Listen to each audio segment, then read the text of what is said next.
Buenas tardes. Buenas tardes. ¿No se me escucha? ¿He roto algo? ¿Me oís? Sí, ¿no? Perfecto. Esther. Buenas tardes, ¿se me oye? Sí, se me oye a mí también. Estaba haciendo pitiditos mi micrófono, pero bueno. Pues bienvenidos, bienvenidas de nuevo. La verdad que es un placer estar aquí en este fantástico teatro y en Santiago de Compostela y en tan buena compañía.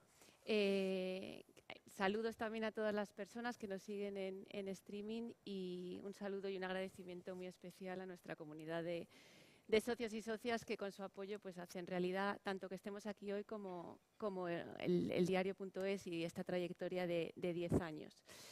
Y como ya os han anunciado, pues para hablar de esta trayectoria de estos 10 años y de cómo ha sido este camino, pues estamos hoy en compañía de Ignacio Escolar, director del diario.es. El diario nació en el 2012, en plena crisis y ha atravesado muchas dificultades. A pesar de eso, todo ha salido bien y hoy estamos aquí celebrándolo. ¿Te imaginabas que el pequeño proyecto que teníais entre manos hace 10 años se iba a convertir en lo que se ha convertido? La respuesta corta es que no. Aquí ya están, en este teatro tan estupendo, participarán en distintas mesas después varias de las personas que formábamos parte de ese primer equipo del diario.es. Cabíamos en una mesa, no una mesa tampoco muy grande. El primer equipo éramos 4 personas. En la primera redacción éramos 12 personas. Y hoy nos hemos convertido, en estos 10 años, en un periódico donde trabajan entre la edición nacional, las ediciones locales, nuestra edición en Argentina, alrededor de 200 personas. Alrededor de ellos 2/3 son periodistas, el resto es compañeros que trabajan en los equipos técnicos, como tú, en el equipo de desarrollo y socios, en el equipo comercial. Y sobre todo lo más importante de lo que hemos logrado en estos 10 años es que hemos logrado ese crecimiento, hemos logrado ese desarrollo siendo fieles a la idea fundacional con la que empezamos, ¿no? Un periódico que lanzamos un grupo de periodistas, fundado por periodistas, donde los dueños del periódico, los principales accionistas del periódico, somos gente que trabajamos todavía hoy allí, donde cuando yo me reúno por la mañana con mi equipo de dirección periodística para decidir cuáles son los temas más importantes del día, con qué vamos a abrir, qué vamos a llevar grande, qué vamos a llevar pequeño, qué nos parece más relevante. Allí no solo está representada la última palabra de la redacción, sino que estamos los dueños del periódico. Tenemos la mayoría del periódico solo con las personas que estamos trabajando allí. Y que eso ha sido posible gracias al apoyo de un montón de personas comprometidas que nos están respaldando para que podamos ejercer este tipo de periodismo con la independencia y con la libertad con la que lo hacemos. Nosotros, cuando fundamos el diario.es, lo que estaba acordados todos como era el año 2012, ¿no? Yo venía de ser despedido de mi anterior periódico, casi todos los periódicos grandes de España estaban despidiendo periodistas, la crisis económica era tremenda, la que vivíamos en las redacciones era todavía mayor porque la crisis en los periódicos fue aún más acusada, fue uno de los sectores donde más se notó la situación económica de hace 10 años. Pero en aquel momento, cuando pensábamos qué queríamos construir y qué periódico queríamos hacer, no estaba en crisis ni la manera de contar noticias, ni qué es una noticia, ni cómo se investiga, ni qué temas había que explicar. Tampoco estaba en crisis cómo llegar a los lectores, tampoco estaba en crisis la demanda de información por parte de los lectores. Lo único que estaba en crisis era cómo lograr hacer un periódico que tuviera capacidad para proteger la autonomía de sus periodistas. Cómo pagar las nóminas de los periodistas para que fuese una profesión y no un voluntariado, ni un hobby, y que al mismo tiempo eso no contaminara nuestra información. Y eso es lo más importante que creo que logramos en el diario.es al convencer a tantas miles de personas de que nos apoyaran, que tú conoces muy bien, porque pedí que Esther estuviese conmigo en esta primera mesa, porque Esther es la persona que se ocupa de trabajar día a día con todo el equipo de socios, de atención a los socios, de pensar cómo lo hacemos para explicar lo que hacemos a los socios, y conoce muy bien a nuestra comunidad. Sí, la verdad que sí. Y yo creo que esto que explicas es justamente una de las claves, ¿no?, del éxito de haber cumplido estos 10 años y de una, pues bueno, de haber hecho este recorrido que nos sitúa en una comunidad de lectores que nos apoyan tan grande, y en estas cifras, ¿no?, que comentaba ahora María, pues tan estupendas de visibilidad también y de presencia en el entorno español, ¿no? Porque además el diario desde su nacimiento fue de los primeros en Internet en cobrar Sí. cobrar a los lectores.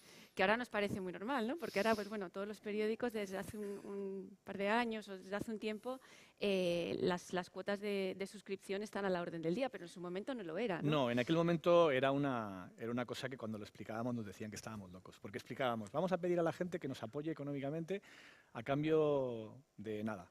¿Cómo de nada? No, bueno, van a poder leer el periódico, pero también lo podrán leer los que no paguen. Y dices, ¿y cómo consigues convencer a la gente para que apoye un periódico que va a poder leer gratis de todas maneras? Y esto transmitir esta idea, explicar esta idea, costó mucho al principio, porque primero había mucho escepticismo por parte de los propios periodistas que decían, bueno, esto es imposible, España es el país donde nadie paga nunca por periodismo, la cultura del todo gratis que se decía entonces, va a ser imposible convencer a la gente para que entienda por qué es importante para ellos pagar por periodismo, ¿no? Y yo creo que les empezamos a dar las respuestas cuando vieron qué entendíamos nosotros por periodismo, que no era muy distinto a lo que había entendido el oficio durante un montón de años, pero en aquel momento pues estaba en cuestión. Pues nosotros, por ejemplo, empezamos a ser el primer periódico prácticamente, uno de los primeros que empezamos a hablar de desahucios, en un momento en el que nadie hablaba de desahucios, a pesar de que había un problema con los desahucios. Y había un problema en los periódicos que era cómo hablar de un tema que pueda molestar a los dueños de los periódicos, como era en aquel momento los bancos.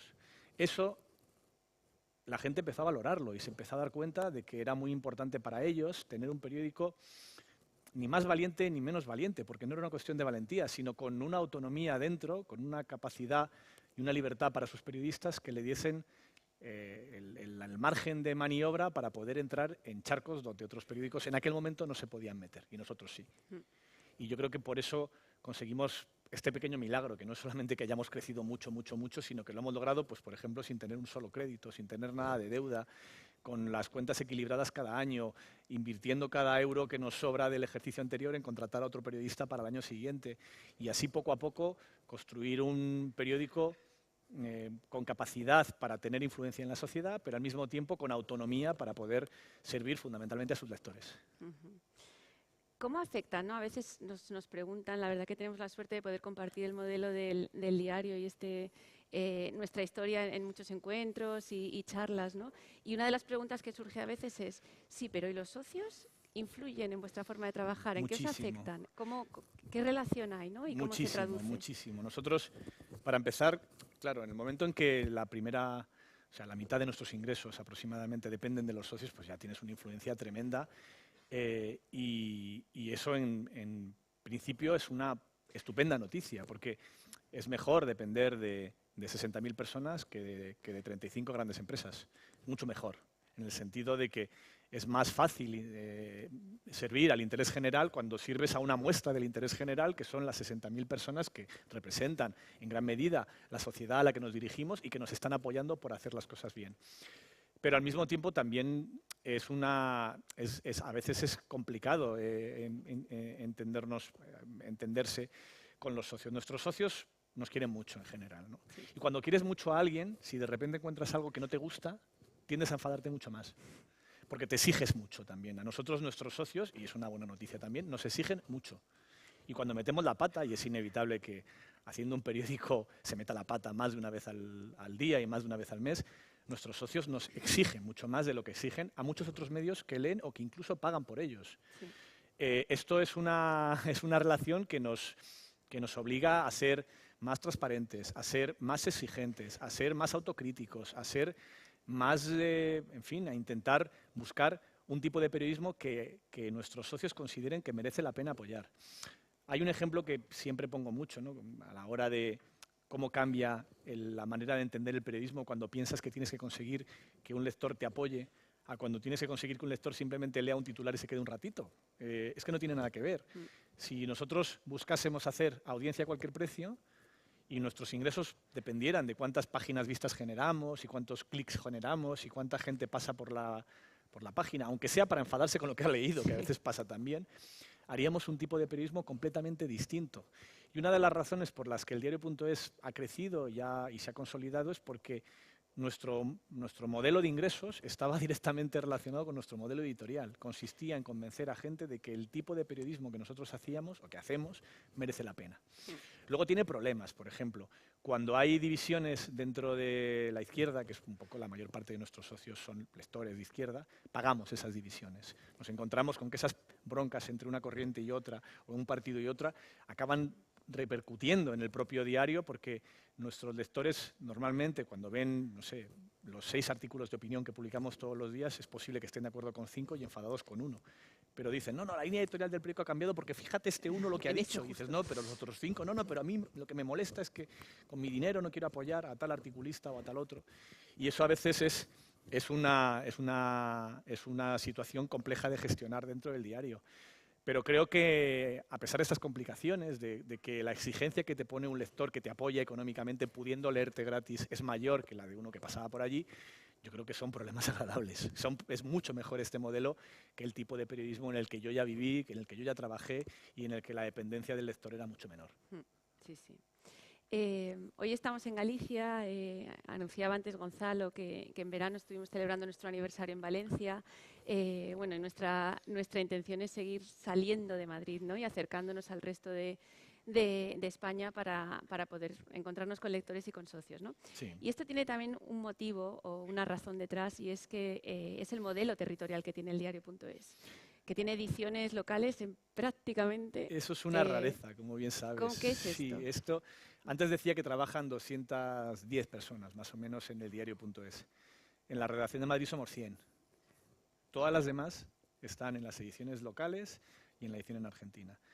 Esto es muy raro. En un periódico, entre muchas comillas, nacional, lo normal suele ser que el periódico nacional tiene 2 colaboradores por ahí repartidos y un 90% de la plantilla en Madrid. Y cuando llueve en Madrid, llueve en toda España, ¿no? Es una cosa que...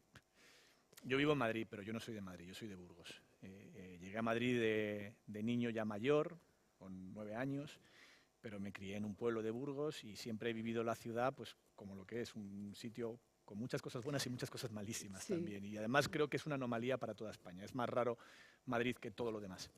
O sea, siempre se dice el oasis catalán o lo que raros son los gallegos. No, lo raro es Madrid.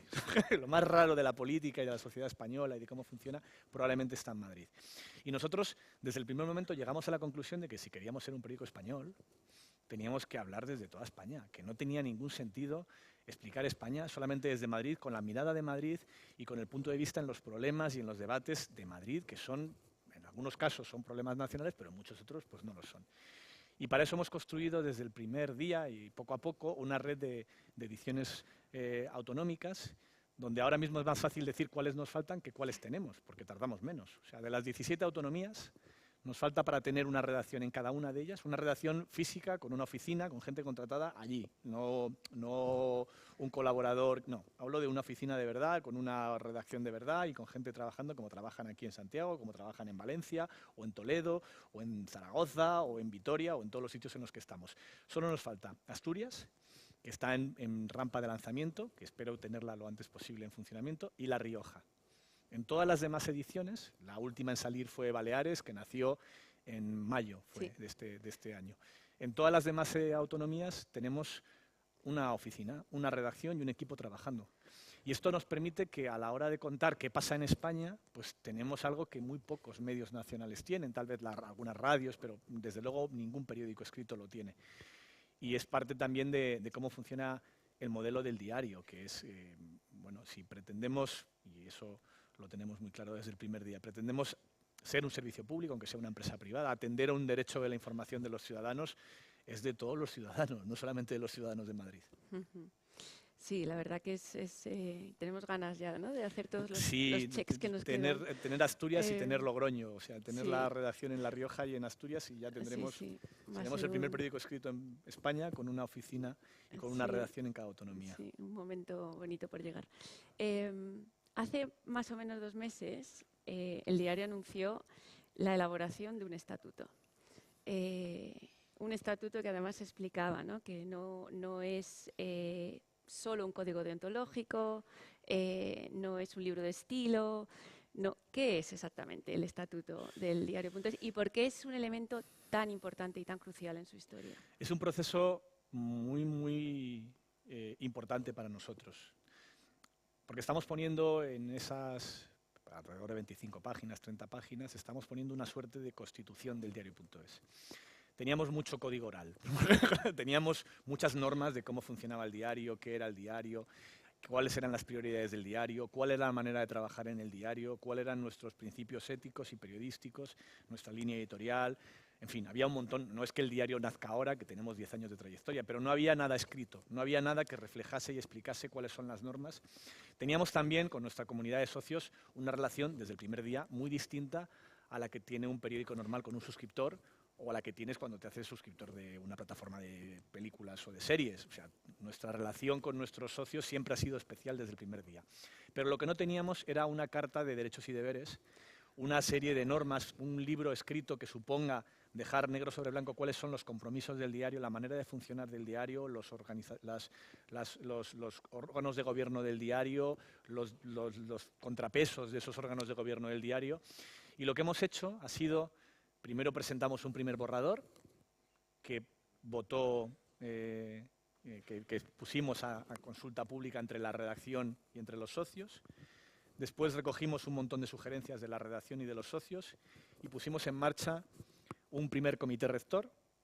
Somos 12 personas en ese comité rector que está trabajando sobre ese primer borrador en elaborar un segundo borrador que será votado por la redacción del diario.es y por los socios y las socias. Ese comité rector también ha sido elegido, votado, refrendado por la redacción del diario.es primero y después por nuestra comunidad de socios. Se cerró la votación el lunes, salió aprobado por una enorme unanimidad, lo cual me alegra porque es un equipo estupendo. Ayer tuvimos la primera reunión en la redacción de Madrid, estuvimos desde las 10 de la mañana hasta las 8 de la tarde trabajando artículo por artículo en mejorar, pulir, ordenar, matizar, recoger algunas sugerencias que hemos recibido para cambiar algunos artículos. Y es un proceso muy innovador porque va a ser la primera vez en que un periódico no solo dependa de sus lectores, sino reconozca derechos a esa comunidad de socios y socias que siempre han tenido, porque tú sabes lo muy en serio que nos tomamos en el diario.es cada vez que llegan quejas, cartas, sugerencias, críticas de nuestros socios y socias. Esto, por ejemplo, va a permitir que el diario.es, entre muchas cosas que vienen en el estatuto, pues se compromete, por ejemplo, a que ningún anunciante supere el 10% de los ingresos totales. Y esa cifra del 10% no es una cifra al azar, porque también nos comprometemos a que cada año haremos un presupuesto con un superávit del 10%, para que de esa manera ningún anunciante sea demasiado grande para caer. O sea, que ni siquiera el anunciante más grande, si se va, ponga en peligro la estabilidad económica del diario. O nos comprometemos, por ejemplo, a algo que ya estamos haciendo, que es publicar nuestras cuentas con un detalle que no hace ningún periódico o ningún medio de comunicación en España. O nos comprometemos en que si un socio considera que se ha incumplido ese estatuto, tiene derecho a que le paguemos la última cuota y que no preguntemos nada más y no ponerle ninguna pega. O a que cuando algún socio se queja le respondamos en menos de 30 días. Todo ese tipo de cosas que cuando termine este proceso será de nuevo votado por la redacción y será votado por los socios y socias, nos van a convertir en el primer periódico casi del mundo que tenga ese tipo de herramientas y de contrapesos democráticos. Por ejemplo, el nombramiento del director, el siguiente director o directora que llegue al diario.es tendrá que ser votado por la redacción y por los socios y socias, y será una votación vinculante. Si la comunidad de nuestros lectores lo rechaza o si lo hace la redacción, esa persona no podrá dirigir el diario.es.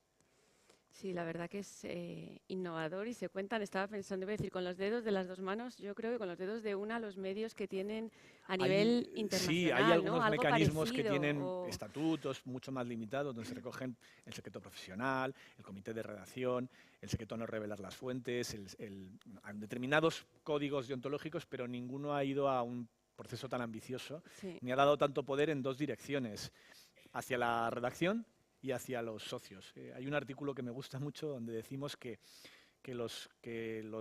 nuestros socios y socias no son suscriptores o clientes o lectores, sino que son sujetos de derecho. Sí.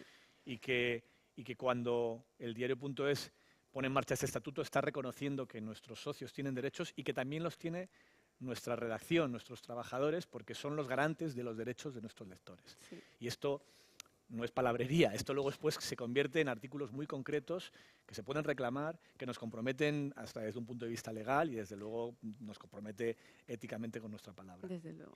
Yo, aunque bueno, todavía es un borrador, pero es un borrador bastante avanzado. Sí. Os animo a leerlo porque lo podéis encontrar en el diario.es, está accesible para todos los que os apetezca porque realmente es un elemento muy innovador en el mundo del periodismo.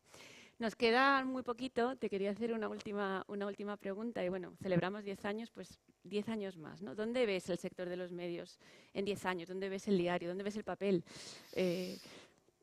Yo creo que la prensa en los próximos años va a evolucionar en muchos sentidos. Para empezar, esto que está pasando de que de repente los medios te piden pagar para leer, yo creo que es una buena noticia, en el sentido de que va a obligar a toda la prensa, a nosotros ya llevamos mucho tiempo obligándonos a ello, pero va a obligar a toda la prensa a escuchar de verdad a sus lectores y atenderles y ser conscientes de que no vale cualquier cosa con ellos. Durante mucho tiempo se ha dicho que lo más importante eran los lectores, pero era mentira. Para muchísimos medios lo más importante era la publicidad. Y cuando de verdad pones a los lectores en el centro de tu modelo de financiación y de tu modelo de sostenibilidad económica, no puedes olvidarte de ellos nunca, porque no podrías permitírtelo, así de sencillo. Y esto lleva a un periodismo en el que creo que nuestra libertad individual como medios de como periodistas y el compromiso de los medios de comunicación con esos lectores será mayor. También creo que no todos los medios somos iguales a la hora de plantear si un medio es independiente o no. Siempre todo el mundo presume de que tiene un medio independiente, pero la manera de medirlo es relativamente sencilla. Pregúntate quiénes son los dueños o quién es el dueño y qué intereses tiene, aparte de ese medio de comunicación. Pregúntate si tiene deudas. Pregúntate si es rentable, porque hay muchos medios que pierden dinero todos los meses y que si siguen saliendo es porque venden otra cosa. Venden relaciones públicas, relaciones con el poder, capacidad de influencia en la agenda política o pública. O pregúntate también cómo se financia ese medio. Yo creo que nosotros en el diario podemos presumir de que somos un medio independiente precisamente por esto, porque no tenemos deudas, porque somos rentables, porque los dueños somos los periodistas que trabajamos allí, porque dependemos en muchísima medida de nuestros lectores. Y por eso podemos hacer determinados pasos como este estatuto, donde creo que muy pocos medios nos pueden seguir. Y además que lo hacemos porque de verdad cuando fundamos este periódico y nos metimos en el lío de coger una oficina, contratar un equipo, empezar a ver cómo salíamos adelante, la parte técnica, la parte periodística. Lo hacíamos no porque tuviésemos el equipo que fundó el diario, Gonzalo entre ellos, o Juanlu, que hablará después, gran ambición por ser emprendedores. No, lo que queríamos era ejercer nuestro trabajo en las mejores condiciones posibles y nos dimos cuenta de que la mejor manera posible era esta, era ser dueños de nuestro propio periódico. Bueno, 0-0. Tenemos aquí el contador para no pasarnos, que nos queda mucha tarde por delante. Muchas gracias, Ignacio. Gracias a todos. Gracias, Esther, y gracias a los socios y las socias. Sé que hay unos cuantos aquí que nos apoyáis. Muchas gracias. Gracias.